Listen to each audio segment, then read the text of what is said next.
Hi everyone, I'm Surabhi and today I'm here with a DIY of a game called First Orchard from Haba.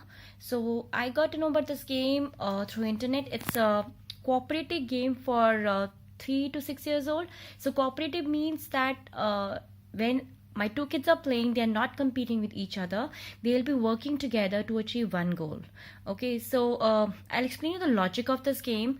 They are blocks of different colors. So actual game is with apples and like orchard kind of thing, different color vegetables or fruits they have. But for me, I made it with whatever I have. So I'm using these colored blocks. I'm using a big block which have it's basically a dice of different colors which correspond to this one.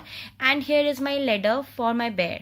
So I'm using a magnetic board just to create some stability, or if you have a laminated sheet or maybe a board below, you don't need a magnetic board. I'm using a laminated board so that I can, when my kids are playing, it doesn't move here and there, and when they're done I can pack it in a short packet and put it away.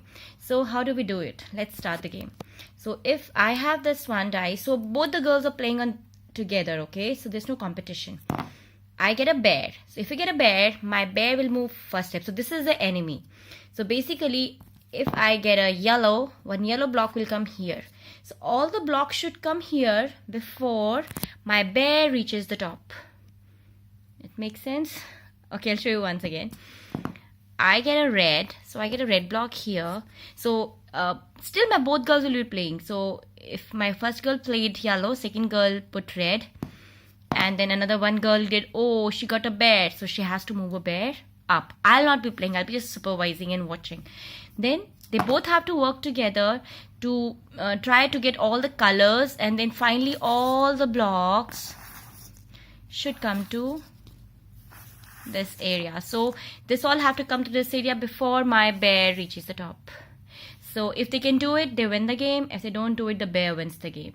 So that's a cooperative game where no one is competing, and hopefully my girls will love this game, because when there's competitive games, they don't do very well. So that's all for today's video. If any questions, please let me know. Bye bye.